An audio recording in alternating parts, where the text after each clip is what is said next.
Good afternoon. Welcome along. Inspire and be inspired. A very shaky start there, but we are actually live and direct on Monday evening, the 24th of April. Welcome.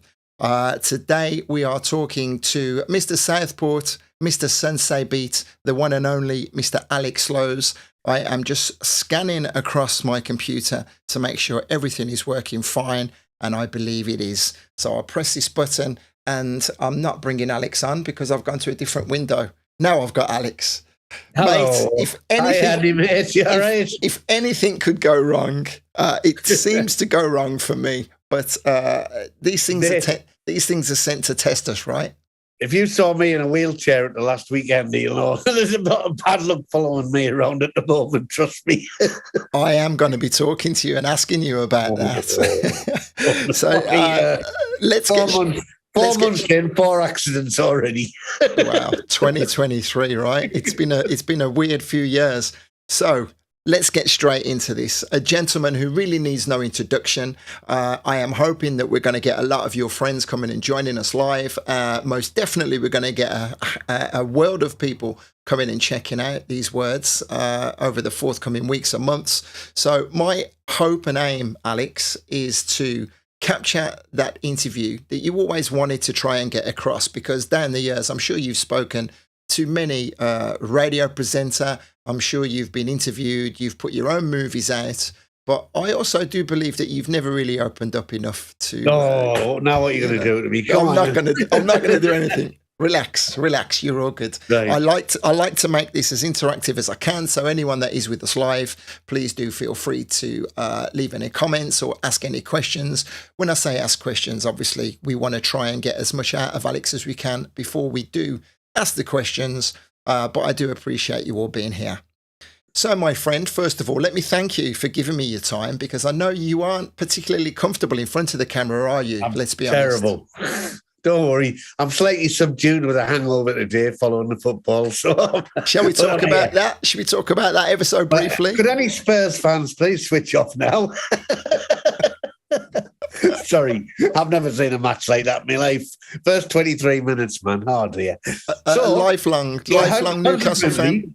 This being staying on here until we're getting the Champions League. It's stopping on and then it's coming off.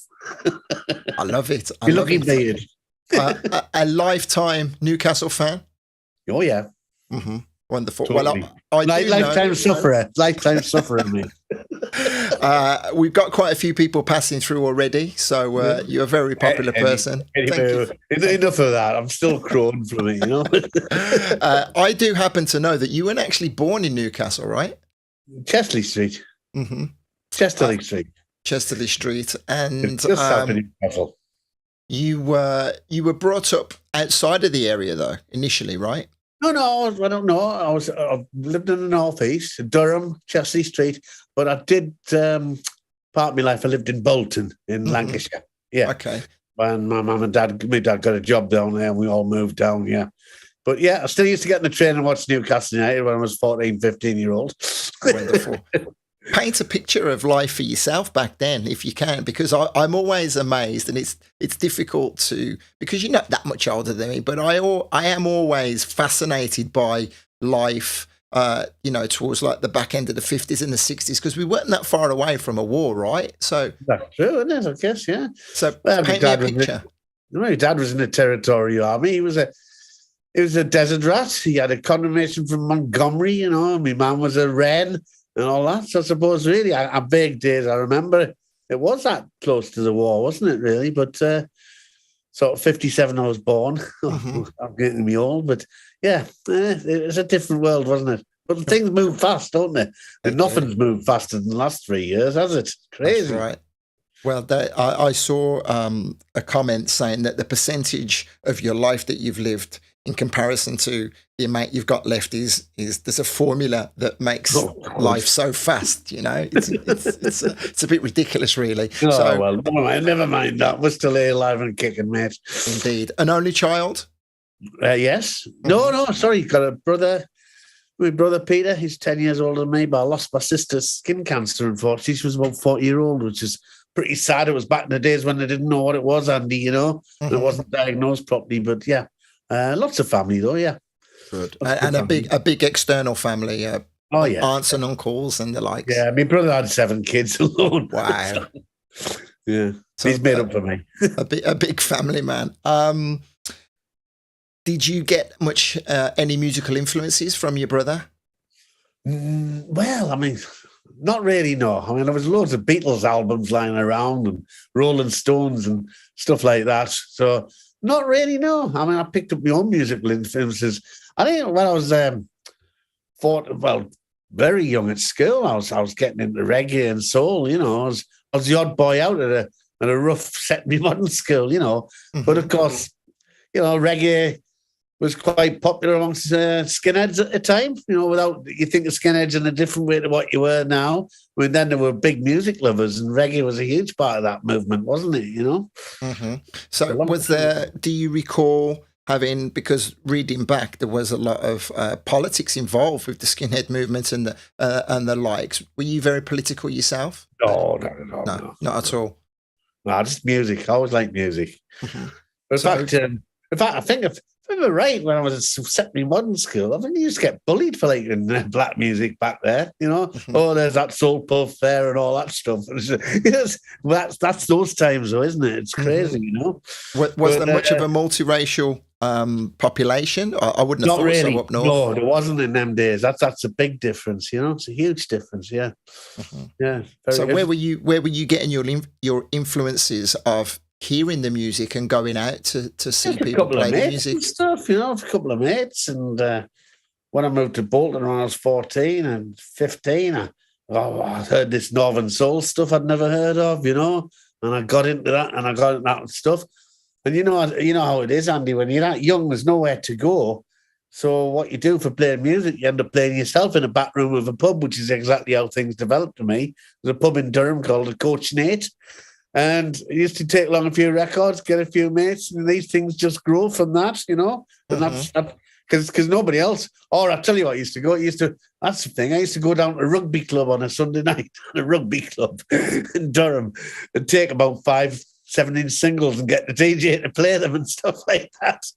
You know, because nobody else would play them. You know, so. And widely received well by the crew that you were with. Yeah, well, it grew and grew and grew, didn't it? You know. Do any DJs spring to mind back then? Well, back then it was like Richard. Well, my biggest influences were like people like Richard Serlin, Colin Curtis, you know, Ian Levine, Blackpool Mecca. Not so much Wigan Casino. I found Blackpool Mecca was like that was where they called New York disco came through, which was like disco, but the real stuff, you know, the real good disco stuff, you know. They were playing that while Wigan Casino was still playing these stomping Northern Soul records. And I just loved the Highland Room and the Mecca and what Colin used to bring to it, Neil Levine. And it was New York disco. It was really a start of house music not long after that, really, you know. So, yeah, a lot of it was influenced, you know. So playing the music yourself, did you ever have aspirations of being a DJ? No, did I hell? That's terrible. Back in the days when it was all records, it used to take me half an hour to go in and out taking my records from the car. All these wooden boxes. It's like 20 boxes of records. What am I going to play next? It's like, oh, no.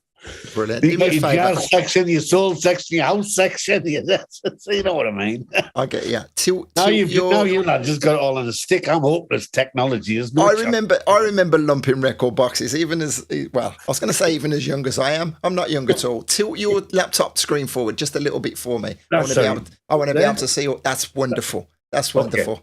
Okay, so then I guess we need to. I want to try and paint a picture of your passion for the music and wanting to share that music with others, which is what, you know, drove you to setting up those parties in the back rooms and everything. At what point did you get a light bulb moment and thought, this is obviously growing bigger than what I expected and we need to start expanding? It started from the Coach Nate in Durham, and then we just started promoting stuff. I think when I was doing, and then there was a Northern Soul scene. I put my first all-nighters on. We got 800 people turned up, you know, and that took off. Then just going around the scene at the time, and the jazz funk thing came in after the Northern Soul thing, and it's just music progressed. And then it came into the house music scene. But me, myself, I was always DJing and that, and a club called Matt Millen's on a Sunday night at Yarm was fantastic. That went on for 5 years. That brought people from all over the country, Manchester, Huddersfield, Leeds, you know. That was a big light bulb moment. That club launched an awful lot of stuff. Matt Millen's on a Sunday night at Yarm's. You know, we used to play everything in there. It was around, I can't even remember the exact dates, but it must have been around, because I remember that's where house music started off for us. And you'd play like 5 or 6 house music tracks that had just come out on Trax Records. Probably so mid 80s. I was going to say 86, I would say. I guess off the top of my head. Yeah. It must be around 86. Because then the weekend started in 87. And again, the big main room was a mixture of house music, a mixture of hip hop, and everything. And then it sort of just split up and diversified after that. You know. Okay. Well, what I'd like to do is try and slow you down ever so slightly to understand how you say the weekend started, because an 800 people in a venue to then multi-room events with various different genres of music pulling in different DJs. So tell me about the process of how that would have worked. Okay, so the whole thing really, I was starting to DJ and starting to get booked to play to be a DJ rather than just doing it myself. And I was getting gigs up and down the country. I got invited to play the old Case to Weekenders, you know, which I bet that was a big drive. It was a big drive from Newcastle, yeah. But, you know, it was great. But, you know, it was fantastic. But I always felt there was a big soul element missing. So I guess... And then young Nicky Holloway, remember Nicky Holloway from Special Brands? He said, Alex, I've got the people who I do my Special Brands have got another site. Do you want to give it a go? But in Berwick, I said, yeah, it'd be great. Let's give it a go. So we'll put our first one in Berwick, which is in the middle of nowhere. That is a long way away. But what a great event we had. I think we had about 700 or 800 people there. And then we said, right, to progress this event, we need to be a little bit more central. So they gave us a site at Blackpool. We outgrew that in no time at all.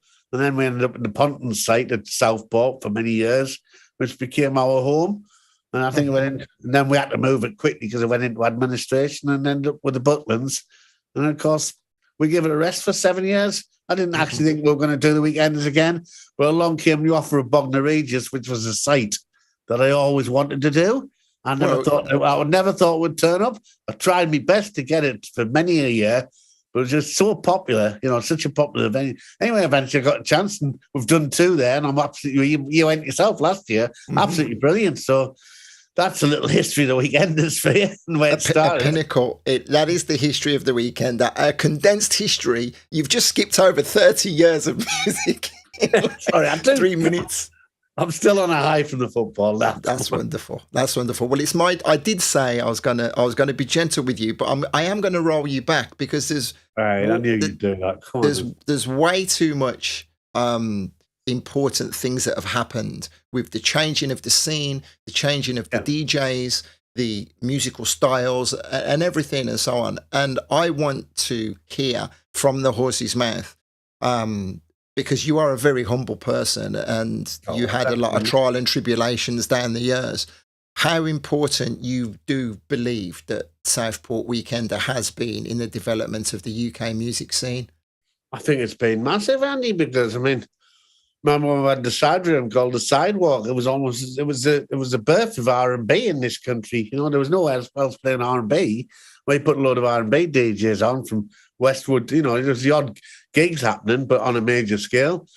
I think we were one of the first big events in the north to do UK garage.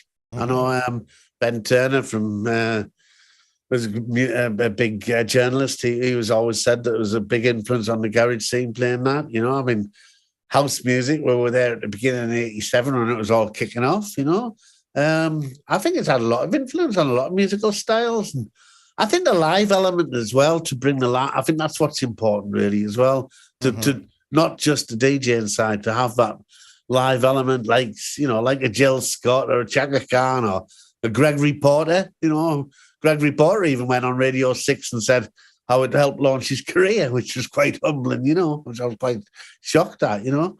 Nothing to be surprised about there. You've definitely been the springboard for many many a career. Many DJs have had the opportunity to come and shine on those big stages.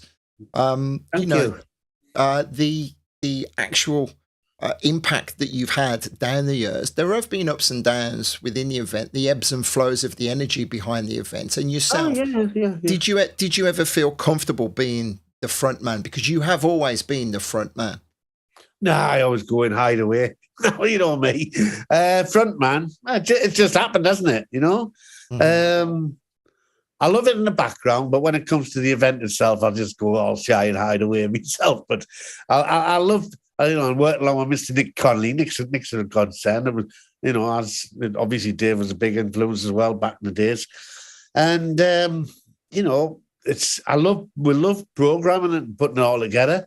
Mm-hmm. And there's no better feeling than seeing, everybody enjoying themselves, because at the end of the day, I'm a punter myself, I guess. Well, I am, and I just want people to enjoy things through my own eyes of what I would like to do, and hopefully it comes off, It doesn't always come off, Andy. Of course it doesn't, Mm-hmm. But I'm just a great believer in mixing everything and giving the best of every genre I can at that particular time, Mm-hmm. You say about sometimes it doesn't work. I've got first-hand experience of working alongside you when we went to Ibiza. Christ, yeah, bloody hell, Andy. that was you, me, and Steve Butler. Yeah, I think we can use the phrase hemorrhaging money at the event. Hemorrhaging money, oh, mate. It was all the fines for the flyer stuff every week that got me with the Guardia Seville. We're talking about the summer of 2003, Southport weekend. It was in conjunction with Soul Heaven as well, wasn't it? Yeah, that was. Talk about corrupt. Ibiza, corrupt. Don't go there. We found out the hard way. way. Well, Andy, I've got to thank you and Steve for sticking by us. We got through it, didn't we? We did get through it. There was a big team of us that managed. And talking about a big team, I do want to say I am going to take the pressure off you because there are way too many people down the years for you to recite now who were so important and integral as part of the event. But there have been some pretty important people down the years who have helped you program rooms, who have helped you with the marketing, who have helped you with the social media, and so on and so forth. And I have heard you say in the past that it is a team effort and you are a huge family because it must be a momentous task. Team. Yeah, not teams change slightly, but everybody's out there without blasting out names because I'll go forgetting somebody if I do. Exactly. So I didn't want to put you on the spot because you will offend somebody. Start mentioning every name. Well, you never mentioned me, and I don't blame them. So with my memory at my age, I think we're better off just saying thank you to all of them. It's always a team effort. Like now I'm working with slamming guys. I can give them a mention because it's current, and they're absolutely fantastic. And you got the people that off the back line, you got your people that doing the bookings, you got your people that's doing the social media. It's so important to have a big team around you. It's like at the moment it's me and Nick for most of the year, then we all come together as one big family. And like down the last weekend, there's probably about 40 people in the back rooms, nobody notices, all working together with desks, And it's great. Everybody loves it though, because it's so special. Because I think that's what all my guys, and we always get the same in Croatia as well. I mean, it was, I think the big thing, everybody enjoys it because the crowd that come to the weekenders and come to Suncebeat, it's a very special, nice crowd. And that rubs off on everybody who's working the event, All you do is get loads of hugs and loads of smiles, If you've got loads of attitude, what do? You give attitude back. But you get hug, you give them a bigger hug back, And that's what it's like. And that's why my team don't need any inspiration from me. They get it from the Southport family and from the Suncebeat family. Everybody enjoys working the events because Can you remember possibly where the tagline came from of the world's friendliest party? Can you remember roughly when that was? Yes, it was Jerry, late Jerry. Do you remember Jerry Calderhead? He lost his leg in the end. Sadly passed away, after he lost his leg. It was him, and it was him. He was a production manager for Southport, and it was them that came up with the tagline of the world's friendliest party. But again, all them guys were proper rock and roll, Andy, you know? Like, you know, they work all the festivals up their knees in mud and back in the days. Climbing ladders when you're allowed to climb ladders, up in the gantries when you're allowed to do that. You're not allowed to do this now. It's breaking every regulation. If you go 3 foot up a ladder, you get fined or something like that, you know? I was going to say that must make you pull your hair out, but there's not a lot of hair to pull out, right? So down the years. Unless I develop some hair again. There you go. I love it, mate. Absolutely splendid. Oh, that's great. That's great. So some of the highlights that we've had, some of the, you know, and then we see in the press, there's always the stories of the celebrities being at the parties, rubbing shoulders with the stars. You know, I mean, that fuels a lot of hype. But one thing that Southport has never, ever done is lived off empty hype, right? You've always had to deliver. Yeah, you got to deliver. God, the wonderful crowd that they are will get murdered if we don't. You got to get it right, and you don't always get it right, Andy. That's impossible. You know, we're human, aren't we? Basically, you say that. Let's explore some of the times that immediately spring to mind when you think you haven't got it right. No, I just think so. I think mostly it's at times when there's. What I want to say, like changes in music and people's moving on. Everything moves on every so years. How do you explain it? It's hard to get across, really. I can't take your time. We've got all night. We haven't. I want to watch the highlights of the match again. I can't think of anything seriously bad. But you might program somebody in a setting where that just didn't work or something like that. No names and. You know, you put the DJ in at the wrong time. But mostly, I'd like to think we get it right most of the time. But we're always going to get the odd thing wrong, you know. Sound issues, and of course, sound issues, so things like that, you know. Sorry, there's always a problem with sound. There could be a sound issue or something like that. I don't think we got it. I don't think we got the sound right with Jill Scott. You know, it was a big cavernous room and. So she was perfect because I got the recording, but we got it right the second time when we did something in that room because, you know, you put something in a brand new room, it's a big cavernous experience. It's hard to get it exactly spot on first time, although with today's technology makes it easier, I must admit. But nothing really bad, Andy. I think it's most of the time you do get it right, you know. I think, you know, but at least... You wouldn't still be here in 2023 continuing to do it after the break, then coming back and you know continuing to be at the top of the game. Well, I didn't expect to be coming back after a break, but I'm so glad now because I'm buzzing off it, you know. Absolutely buzzing from Bognor. I love the site. I always thought it would be brilliant, and it's perfect, really. Yeah, that's good. Right. But yeah. In the past, we talk about the world's friendliest party. I've been to Southport on many occasions. I've never seen any issues. Excuse me. I've never seen any issues, but you do hear. From time to time, you know, back in the day, there's, don't walk through the arcade. It's treacherous. Don't stand at the back there because that's where all the moody guys are. That was me and all my Birmingham pals. Don't go over there because, you know, so you have to keep on top of it all like that, right? To make sure that. I think it's self-policing, you know. I think, I would probably back in the early days, there was a bit of that, to be fair. Can't walk away from it. But it never kicked off. I tell you what, Andy, if anybody came to an event like Southport and they've got a moody edge to them, do you know what it is? They either put the smile back on their face and got amongst it, or they just never come back because it's not for them, you know. And I think it's self-policed, and I think that's the beautiful thing about it. You know, as I say, you give somebody a smile, you get a smile back. It's the same with security. I always say security is vitally important. You know, you put security on with a moody attitude and, you know, stood there, you know, with arms folded, it creates a vibe. If you've got dead friendly, nice security who's even having a dance for the customers, it just puts the vibe right. So people like security is vital that would drum that into them, you know? I'm just reading. I'm seeing people having the comments here. So you get the comments. I'm getting quite a few. I don't want to interrupt you because I'm just enjoying you. But Johnny Watt does say the fact that most Southports are almost fully booked every year before the live acts and DJs are confirmed, they just show how much faith someone books their place in advance of this. And he's so glad that it's back. Oh, cheers, mate. Appreciate that. Thank you. So that's great. heavy is the head that wears the crown, I think is a phrase of something like that. I want to find out, going to make you feel uncomfortable ever so slightly. I want to find out more about Alex. You've done this all your life, mate. I'm used to you. The promoter, and because I know you've got a big heart, and sometimes people do like to express their unhappiness at lineup, sound, rooms wrong, and they don't understand. It must hurt, right? You must take it personally. You know what it is? It's amazing.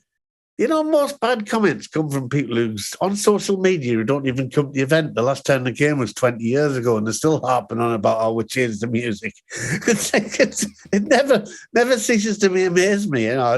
I could probably name 5 or 6 people on social media. You just get every delighted pulling Southport to bits when they get a chance. Yeah, do you know what it is, Andy? I find most people like that, the problem they've got is with themselves, not with us. It's them that don't want to move on. It's them that doesn't want to accept younger people come to events, for instance. Some people get older, they don't feel comfortable. That's but they go shouting aloud, but I find that's within themselves. Personally, I love to see younger people come along into music. And I look at some of the other events and give credit to people like We Out Here Festival that Giles does, and stuff like that. And you see the youngsters going, brilliant, absolutely brilliant. They can go along listening to Pharaoh Saunders, bless him, before he died. But, great. I think it's good that there's a few events like that happening now. And I've seen more and more events that's catering for younger people that into our music, which is great. Well, I have a topic here to talk about the change of the crowd, but I want to come back to you. You're not getting away from it. Do you deal with it better now than you used to? Loads better, yeah. Yeah. Do you think that's an age thing, or you just don't give a shit? No, it's definitely an age thing. But listen, it depends on what mood you're in. You read the wrong comments on Facebook, it does upset you. But, we all know social media. Social media is a great platform, as we all know. But my God, it can be a nasty platform, not just for all walks of life, isn't it? To bully into you, name it, Sadly, there's a group of people out there, 1% of the population, if that, who are always going to have a go and dig and never be happy, But you just got to brush yourself aside from that, Yeah. So I don't see anything really nasty though, Andy. I think there's nothing personal. You know what I mean? So that's good.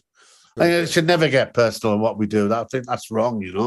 Never ever get personal. I wouldn't go personal on somebody. You just keep that to yourself. Mm-hmm. The thing is, with so much of you invested in your event, you can't help, talking from experience, you can't help but feel personally attacked when someone says, Yeah, I haven't seen much, though. I certainly haven't seen these on the last 2 bongners, so there must be something good about that place. It's all good. You mentioned about the younger crowd.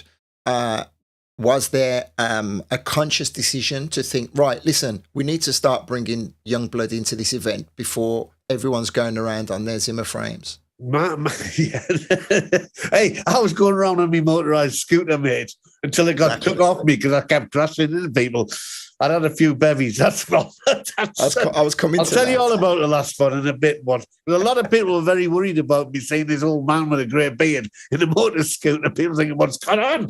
I'll tell you what's gone on. I've had a right start of the year. We'll get to that. We'll get to that. Let's talk about the conscious decision. The conscious decision is always, let's look at some DJs who attract the younger. I mean, people like Giles Peterson's big buzz with a younger crowd now, isn't he? Or Saladi, a lot of these DJs are a real big buzz amongst the younger crowd. And my opinion is, let's try and get some DJs here who appeal to the younger crowd, but will also appeal to our crowd. Like Follamore, for instance.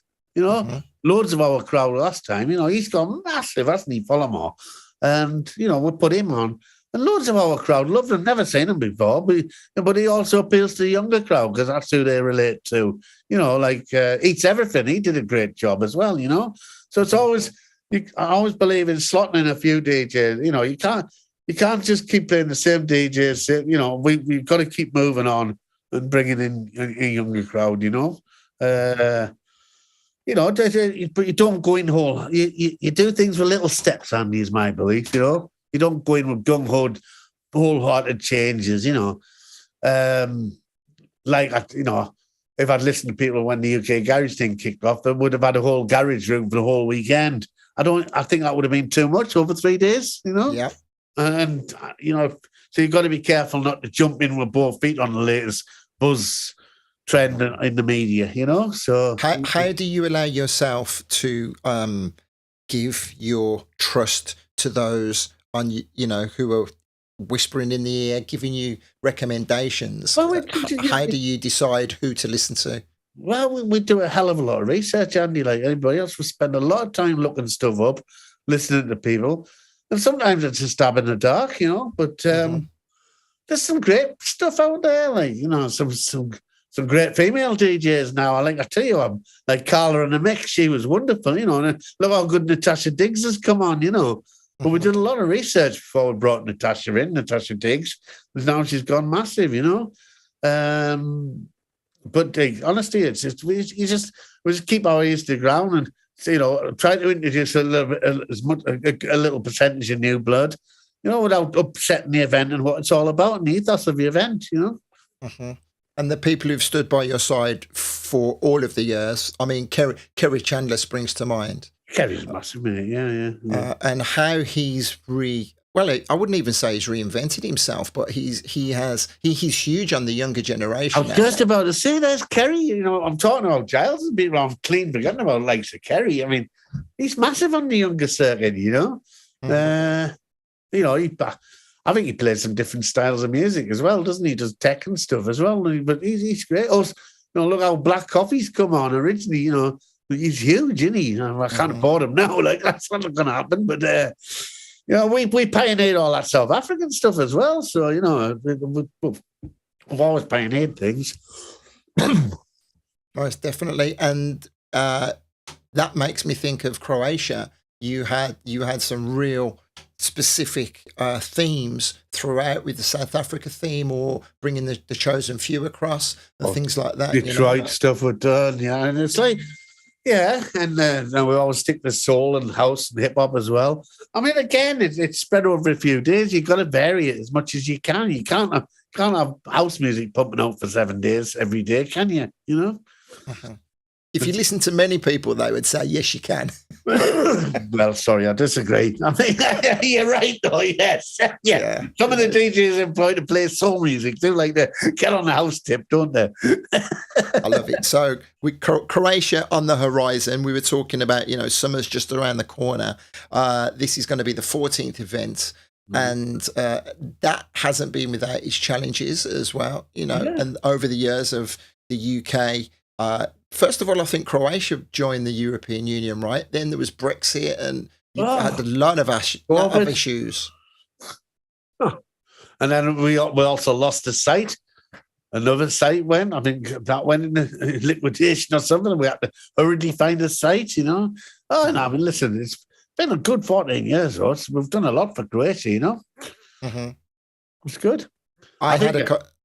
Sorry, go on, Andy. I was going to say I had a chat with Nick. Nick's a good friend from Birmingham from when him and Charlotte decided to go out there, and it's amazing to watch the progress of what they've done. Allowed to grow alongside yourselves because the people who have then followed on as well. You must take great pride. I made a post earlier today saying that there's no such thing as an original idea anymore. Everyone's feeding off everybody else, but Southport will always be the foundations that have inspired pretty much all of the promoters across the UK and Europe. That's very humbling, Andy. Thank you very much. Well, I think it's the truth. I don't think anybody could argue with that, whatever they think of the party. And 99% of the people down the years have only ever had anything incredible to say. We'll have to keep it going, and I'll tell you what, as far as I'm concerned, we'll do it alongside Mr. Connolly there. We'll keep plugging away, mate. Don't worry. That's it, it's good. Looking forward to July now. Hopefully when I'm not in a wheelchair. So come on then, tell me about what happened. Well, my year started off wonderfully. So I was in Australia on a boat. I think you've been on a boat with me before, Andy, in Australia. I seem to remember picking you up and taking you out on the boat. That's right. He's shitting himself, weren't you? We won't talk about you smashing into the reef, but carry on. No, we didn't. We parked on the reef. We didn't smash it. Then the tide went off. Then That's it. the engine cut out, didn't it? That's right. Oh, right, enough of that. Right. Anyway, so I'm pulling the anchor up there. I slips, cuts my leg wide open, puts gaffer tape round my shin. There's a huge gash in there. This is Gaffer tape. Yeah. But I had to go fishing the next day, so I left it, didn't I? So anyway, this is hurting. I'm looking at my legs all red. So I walked in the hospital. It was a local hospital and said, "Oh, Mr. Lowes, we think you've got a big problem here. It looks like gangrene, you stink of fish." I says, "No, I've been fishing for the last 2 days. Wiping dirty squid on my arse in between." So they had the hospital in stitches. I was back and forth every bloody 3 days getting bandages because I've got a huge infection in my leg. So that was the start of the year. Finally got rid of that. I had a little bit of sciatica, didn't I? I don't know if anybody had sciatica, right? It's aggravating as hell, you know? So I'm driving my trailer down to Bognor. It was an 8-hour drive. I gets out at the other end. On my right leg. My leg's got into a spasm. So the sciatica's gone into my leg. And I literally could not walk at all. So twice I'm in hospital that week. I'm in a bloody wheelchair. I thought, what the hell's going on?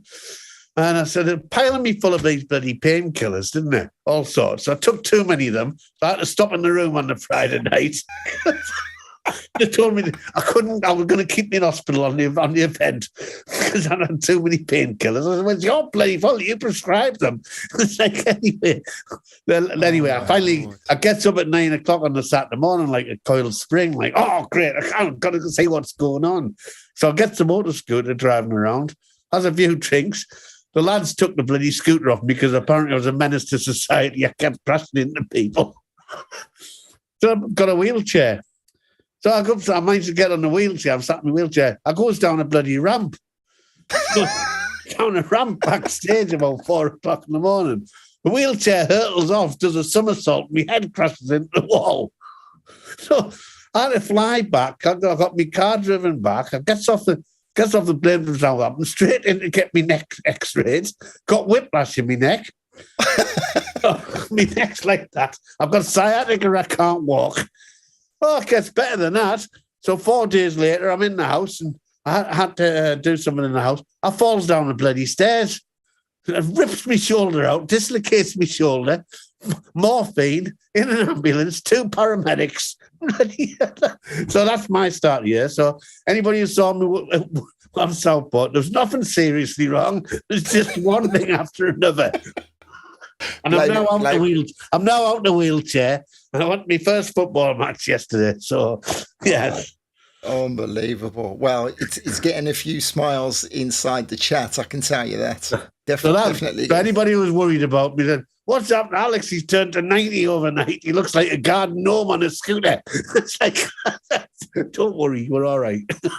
Oh, that's priceless. So about accident. So I am slightly accident prone, Andy. Yes. It's been known. Yeah. Okay, so let me keep you for a further 5 minutes, and then I'm going to let you go back and bask in the glory of the 6-1. 6-1? 6-1. Yeah. 6-1. Anyway, enough football. We're here to talk about music, aren't we? Yeah, I want to talk about music. I want to talk about your hopes and dreams for Southport of the future. How do you intend to continue to take the legacy long into the future? Right. Well, I'll tell you something, Andy. So we've got on sale for Bognor, and thanks to the gentleman before, he says people just book it up. So obviously, you need encouragement, especially in today's age where nobody's buying tickets till last minute, Andy. It's very hard for promoters out there at the moment because most events is, people wait till the last minute and money's tight for people. So 95% sold out for Bognor next year already. Almost nothing left, hardly, basically. So that's great. Gives you the foundations. We've got a nice model that we've followed the last couple of times. It's just slotting the right artists in. I just want to keep doing what I do and bringing quality acts, quality music, tweaking it here and there, bringing something fresh, bringing something that's traditional, keeping everybody happy and trying to bring as many cracking artists as we can get. and we're already starting to look at people now, you know. And it all depends who's touring and stuff like that. But you know, I think just keeping the variations in music, keeping it fresh, making sure every genre of black music's covered. And I'm happy with that. Happy with the site. Happy with the customers. It's just brilliant, you know. Okay, well, you meant that's brilliant. That's a really great insight into your plans, and it hasn't really changed much, has it? In the last 40 it's just tweaking, and it's always improving, Andy. You've always got to try and improve. You never it's never rest on your morals, mate. I know a couple of people who went for the first time. I took my wife for the first time last year when I was first time. Bloody hell! That was her first time, yeah, and she was absolutely blown away by it. But you mentioned slamming earlier, without me having to, you know, go into the finer points of it. I do want to find out what it's like working with an organisation of that scale. Did you have to make any compromises? Actually, that's a ridiculous question because you can see no compromises were made. No. Slamming work along. It's just a great assistance because we've got an inbuilt team, so all the production, everything comes under one roof now. All the ticketing, all the allocations, we all work together as a team, you know. It's very much a team effort, you know. It was the same when we've done the festivals in London, you know, beautiful people and Southport festivals at Finsbury Park, you know. That was them who came to me with them ideas. And I thought only right today when we do the real Southport weekend, I'll work alongside them because we all work together so well.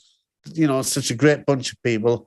It's a big help as well, you know, because it takes a lot of organising, mate. Trust me, Jesus, it's a year's work, you know. Sleepless nights. Yeah, of course you get sleepless nights, but I'm still buzzing off it though. That's the main thing. I wouldn't have it any other way, Andy. You know. No, I get you. I don't ever want to do what we did in Ibiza again. That was horrible. Okay, mate. Let's not then. Steve, are you paying attention? I think we're all paying attention to that one. Let's one thing that's very fresh in my mind. Shine a light on when I don't know the finer points. The company that went bust that was selling all the tickets. Oh, yeah. What happened there, and what did that mean to you? Honestly, mate, a lot of it keep in house, but of course, yeah. I don't mean to pry.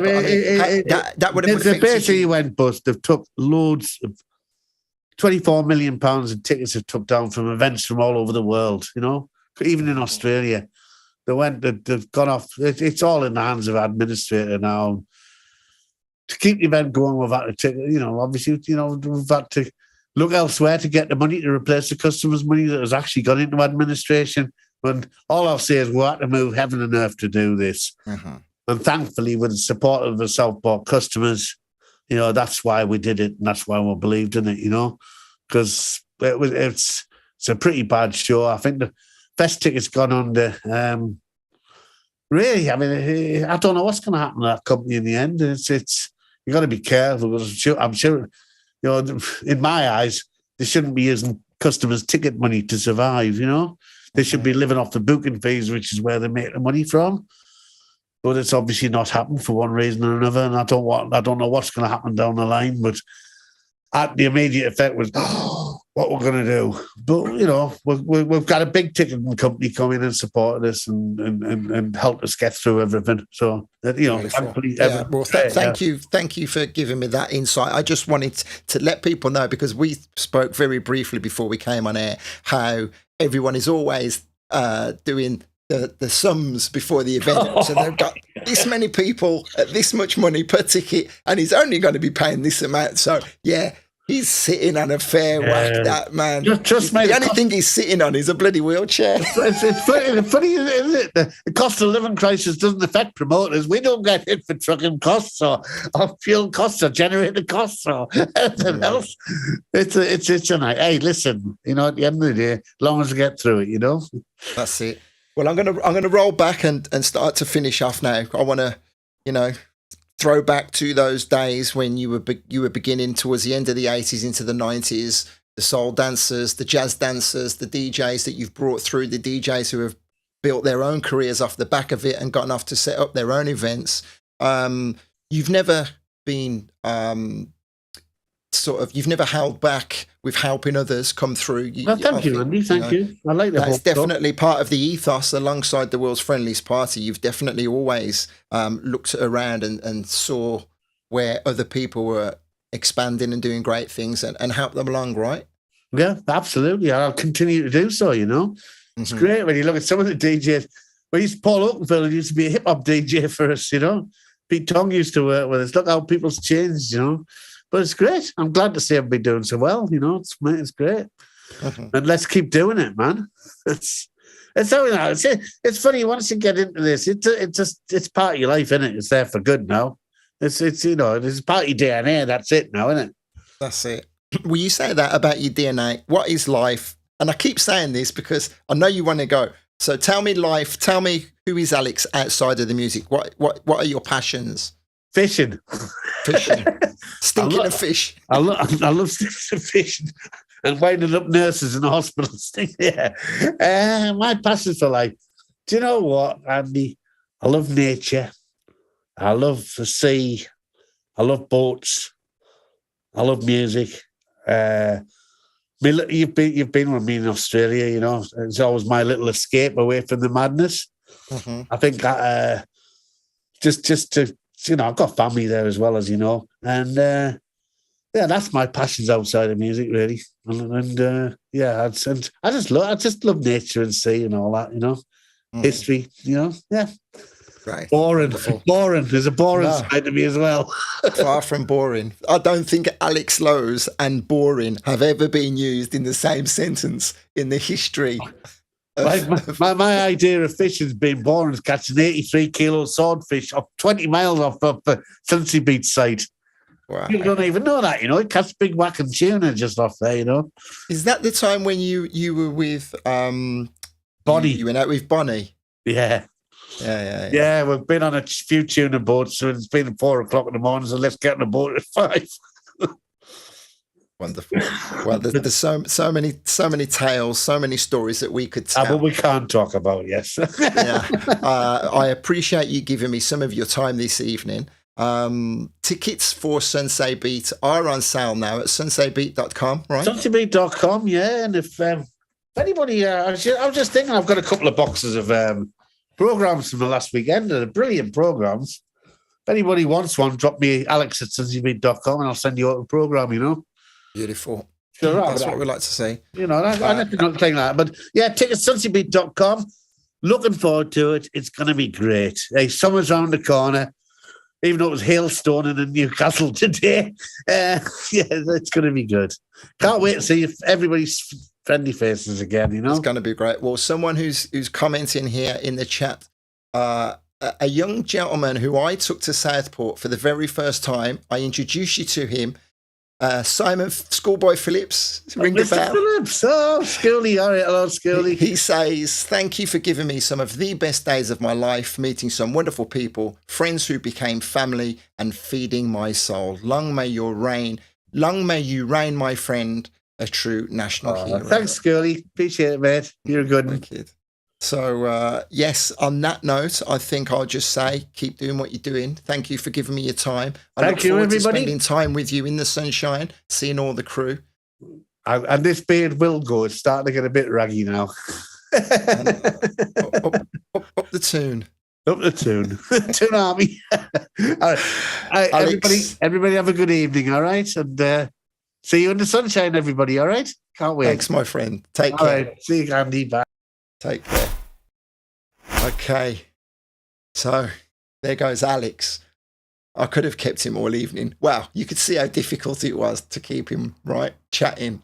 A legend. I just wanted to try and scratch the surface to find out a little bit more about the gentleman. There's just so much, surrounding Southport that has been said, that hasn't been said. Thank you, everyone, for leaving some comments live. And, of course, if you're coming back and checking that recording, please do leave a comment. It does help the channel. It does help me get into the line of sight of a lot more people. I've got some great conversations that I've had over the last 2 years. Please take a look through the playlists. Let me just read this. Rolf, evening, sir. He says, what a legend, a great chat. I loved it. Southport most definitely has changed many lives, hasn't it just? Here on the right-hand side, we've got 2 likely lads who I'm going to be talking to next week, bank holiday, isn't it, in the UK? Phil Gifford and Alex Hammond. They're doing big things in the Second City right now. Phil, I've spoken to before. We discussed his wobble days, but Alex is definitely flying high with his new heritage disco brand. And I'm going to be talking all about that and his history in the Second City and around as well. Thank you, Julie. Thank you, Jimmy. Farah, it's a pleasure to have you with us live. I did see your comments, but I didn't want to interrupt Alex while I had him on a roll. Thanks for passing through my love. Andy Tomo, respect, he says, what a character. Yes, indeed. So that's it for me. Since we last spoke, we have skipped over our subscriber count. We got the necessary hours required. I am now an official YouTube partner. If you look on the page of my YouTube channel, there's a store, there are podcast links, there's a world of different things that has opened me up for, but we'll explore those in the future. Thank you, everybody. I will end off by saying you can check out a few of the names here of people who have recently subscribed to the channel. And on the right-hand side, we've got a full list of the people who support me on a monthly basis inside my Access program. If you need any graphics or any websites, get in touch. I'm your man. Thanks for your time, guys. Later.